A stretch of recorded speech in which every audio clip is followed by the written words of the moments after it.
السلام علیکم ورحمۃ اللہ وبرکاتہ۔ حضرت موسیٰ علیہ السلام کے خلاف جادوگروں کا اکٹھا ہونا اور حق کے سامنے سرنگو ہو جانا۔ بس فرعون کے حکم کی دیر تھی، پوری سلطنت سے بڑے بڑے ماہر جادوگر اکٹھا ہو گئے۔ مقابلے کا دن آیا تو شہر گاؤں بستیوں سے جوخ اور درجوخ لوگ تماشا دیکھنے کے لیے میدان مقابلے میں جمع ہو گئے۔ آج فرعونیوں کی عید کا دن ہے۔ میدان جشن میں فرعون نے دربار سجا رکھا ہے اور تمام درباری اپنے منصب کے اعتبار سے بیٹھے ہیں۔ لاکھوں انسان حق اور باطل کا معرکہ دیکھنے کے لیے جمع ہے۔ مصر کے تمام مشہور جادوگر اپنے ساز و سامان سے لیس ہو کر کھڑے ہیں۔ دوسری جانب دو اللہ کے رسول، حق کے پیغمبر، سچائی کے پیکر، بظاہر تنہا اور بے یار و مددگار کھڑے ہیں۔ آج قبطیوں کو یقین ہے کہ ہم فتح پائیں گے، اور جادوگروں کا اتنا بڑا جتھا دیکھ کر بنی اسرائیل کے لوگ کبھی موسیٰ علیہ السلام کی ناکامی اور کبھی خدا کے بھروسے پر کامیابی کی امید پر کھڑے ہیں۔ جادوگر فرعون کے پاس آئے اور کہا کہ اگر ہم موسیٰ علیہ السلام پر غالب رہے تو ہم کو کیا انعام ملے گا؟ فرعون نے کہا کہ تمہیں دربار شاہی کا مقرب بنا لیا جائے گا۔ اب جادوگر حضرت موسیٰ علیہ السلام کی طرف متوجہ ہوئے اور کہا، اے موسیٰ، تم اپنی لاٹھی پھینکو یا ہم پھینکیں؟ حضرت موسیٰ علیہ السلام نے فرمایا، تم ہی پہلے پھینکو اور سن لو، تمہارے پاس جادو ہے اور میرے پاس جادو نہیں ہے۔ خدا پر جادو کی تہمت مت لگاؤ، ورنہ اللہ رب العزت کو یہ عذاب بھیج کر تمہاری جڑ اکھاڑ دے گا۔ اور جھوٹ ہمیشہ نامراد ہوتے ہیں۔ نافرمان جادوگر آخر معجزہ اور جادو کا فرق کیا سمجھتے؟ انہوں نے اپنے لاٹھیاں اور رسیاں میدان میں ڈال دی اور کہا کہ آج بادشاہ سلامت کی مدد سے ہم ہی غالب ہوں گے۔ دیکھتے ہی دیکھتے لوگوں کی آنکھوں پر پردہ پڑ گیا اور پورے میدان میں بڑے بڑے سانپ دوڑتے ہوئے نظر آئے۔ لوگوں میں دہشت اور گھبراہٹ طاری ہو گئی کہ بہت بڑا جادو لائے۔ اب پورا میدان ڈر اور خوف سے تھر تھرانے لگا اور جادوگروں کی بڑائی کی گیت گانے لگا۔ اللہ رب العزت نے حضرت موسیٰ علیہ السلام کو حکم دیا کہ اب اپنا عصا زمین پر ڈالو۔ حکم خداوندی کے ملتے ہی موسیٰ علیہ السلام نے اپنا عصا زمین پر ڈال دیا۔ گویا کہ جادوگروں کے جادو پر خطرناک بجلی گری جو کچھ جھوٹی نمائش تھی۔ اس حقیقی سانپ نے سب کو نگل کر فنا کر دیا۔ دین غالب حق آیا، باطل تو مٹنے ہی والا ہے، وہ مٹ گیا۔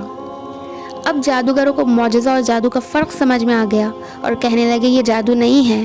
جادو اگر ہوتا تو ہمارے جادو کے مقابلے میں ہرگز نہیں ٹھہر سکتا تھا۔ یہ بے شک موسیٰ علیہ السلام کو اللہ کی جانب سے دیا ہوا معجزہ ہے۔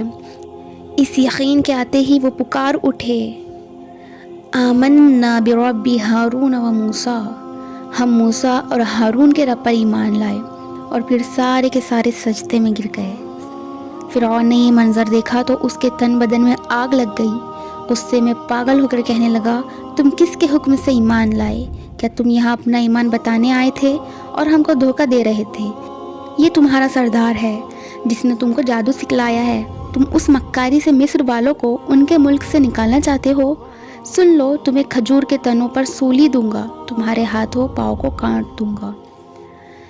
جب سچا ایمان کسی کو نصیب ہو جاتا ہے تو وہ دنیا کے سخت سے سخت حالات سے متاثر نہیں ہوتا۔ کائنات کی کوئی طاقت اسے مرعوب نہیں کر سکتی۔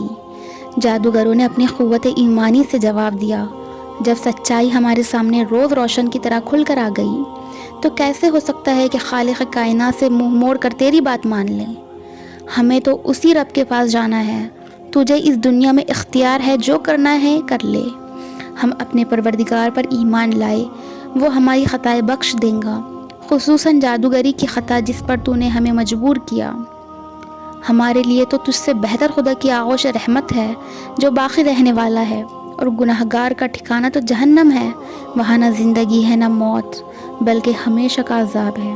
اور فرمانبردار ایمان والے کو جنت میں بڑے درجات، خوبصورت باغات اور عالیشان محلات، شہد، دودھ، شراب اور ٹھنڈے پانی کی جاری نہریں ہیں جس میں ہمیشہ ہمیشہ رہنا ہے، اور یہی پاکیزہ زندگی والوں کا بدلہ ہے۔ اس وقت بنی اسرائیل کے چند نوجوان بھی موسیٰ علیہ السلام پر ایمان لائے۔ فرعون کو کچھ سمجھ میں نہیں آ رہا تھا کہ کیا کرے۔ اس کی بے چینی بہت بڑھ گئی۔ اس کی جماعت کے بعض کافروں نے کہا، اے فرعون، کیا موسیٰ علیہ السلام اور اس کی قوم کو یوں ہی چھوڑ دوں گے کہ وہ زمین میں فساد کرتے پھرے اور تجھ کو اور تیرے دیوتاؤں کو جھٹلائے؟ فرعون نے کہا بھلا ہم ان کو ایسے کیسے چھوڑ دیں گے؟ ہم ان کے بیٹوں کو قتل کریں گے اور ان کی بیٹیوں کو باندیاں بنانے کے لیے زندہ رکھیں گے۔ بنی اسرائیل کے بچوں کے قتل کا یہ دوسری مرتبہ فرعون نے حکم دیا، اور اس نے اپنی خدائی کی عزت بچانے کے لیے اپنے درباری سرداروں سے کہا کہ تم نہیں دیکھتے کہ میں تنہا ملک مصر کا بادشاہ ہوں؟ پورے ملک پر میرا حکم چلتا ہے، دریائے نیل میرے قدموں کے نیچے سے بہتا ہے۔ بتاؤ میں بہتر ہوں یا وہ شخص جس کی کوئی عزت نہیں اور بات بھی صحیح طریقے سے نہیں کر سکتا؟ اگر اس کا خدا کے یہاں کوئی مقام ہے تو اس پر آسمان سے سونے کے کنگن کیوں نہیں برستے، یا کم از کم فرشتے ہی اس کے سامنے سب باندھ کر کھڑے ہوتے۔ اس نے اسی پاگل پن میں اپنے وزیر حامان کو حکم دیا کہ ایک لمبا زینہ بناؤ جس پر چڑھ کر میں آسمان تک پہنچوں اور وہاں موسیٰ علیہ السلام کے رب کا پتہ لگاؤ۔ موسیٰ علیہ السلام کی بات تو مجھے جھوٹ لگتی ہے۔ حامان نے زینہ بنوانا شروع کیا تو بنواتے بنواتے تھک گیا، لیکن آسمان تو کیا، چاند سورج تک بھی نہیں پہنچ سکا، وہ تو بادلوں کو بھی نہیں چھو سکا۔ واقعی کافر کی عقل پر ایسے ہی پتھر پڑے ہوتے ہیں، اور نافرمانی کی وجہ سے آنکھوں پر غفلت کے پردے، کانوں میں روئی اور دل پر مہر لگی ہوئی ہوتی ہے۔ جب فرعون ساری چیزوں سے عاجز آ گیا تو فیصلہ کیا کہ اب تو موسیٰ علیہ السلام کو قتل ہی کر دینا چاہیے۔ اب ذرا وہ اپنے رب کو آواز تو دے۔ میں جانوں حضرت موسیٰ علیہ السلام کو جب اس بات کا علم ہوا تو فرمایا کہ میں اپنے رب کی پناہ مانگتا ہوں اس متکبر سے جو حساب کے دن پر ایمان نہیں لاتا۔